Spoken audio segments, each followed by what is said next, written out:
Bienvenue à tous sur Catholand et en cette nouvelle année, je suis heureux de vous retrouver, j'espère en pleine forme. Et aujourd'hui, nous fêtons encore une très belle fête, c'est celle de l'Épiphanie. Alors nous allons voir ensemble 3 points, 3 petites leçons que peuvent nous apporter aujourd'hui les mages pour que notre année soit aussi radieuse, espérons-le, que la précédente. A tout de suite!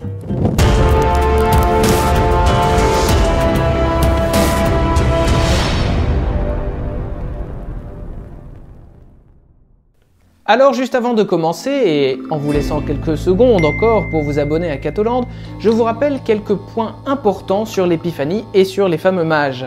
D'abord, on ne sait absolument pas s'ils sont 3, 5, 10, mais la tradition a fini par nous faire présumer qu'ils étaient 3 tout simplement, parce qu'il y a 3 cadeaux qui sont offerts à Jésus. Ensuite, Épiphanie veut simplement dire manifestation, sous-entendu manifestation du Christ.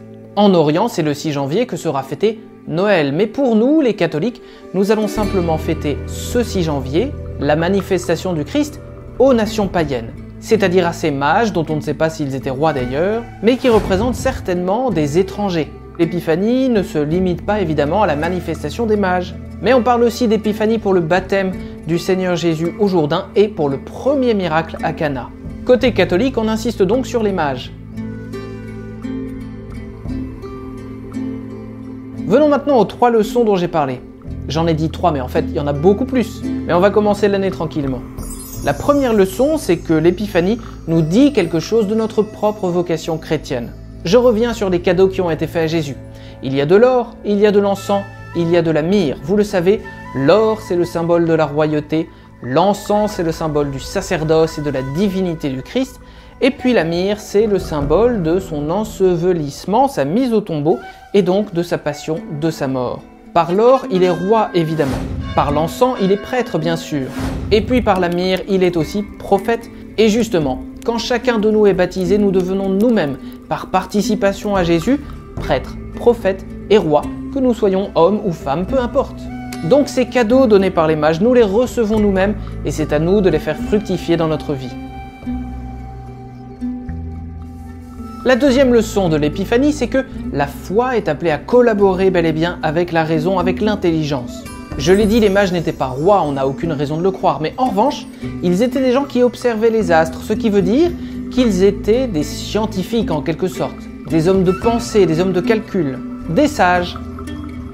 Dans l'Antiquité, l'astronomie était un domaine très important qui intéressait très souvent les philosophes. Et ce qui est beau avec l'Épiphanie, c'est que l'observation d'un phénomène purement naturel et cosmique a conduit les mages à une réflexion purement spirituelle, peut-être totalement en dehors de leur terrain habituel. Avec les mages, on voit donc que la science et la raison non seulement sont compatibles avec la foi, mais en ont besoin d'une certaine manière. L'une et l'autre se complètent et s'équilibrent toujours. Mais c'est bien la foi qui va élever la raison en la portant au-delà de ce qu'elle peut simplement percevoir ou déduire. La troisième et dernière leçon des mages, c'est celle qui concerne la conversion. À la fin du texte, on le dit, les mages repartent chez eux par un autre chemin. Et cette phrase doit nourrir notre méditation et notre réflexion. Après avoir rencontré le Christ, on ne peut pas rentrer chez soi par le même chemin, on est transformé.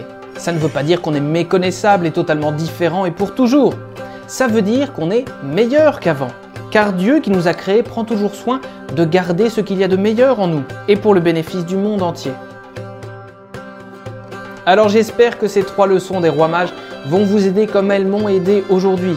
Nous pouvons les prier pour qu'ils nous conduisent jusqu'au Christ et nous permettent par là de passer une meilleure année, plus sage et plus belle. Bonne année à tous!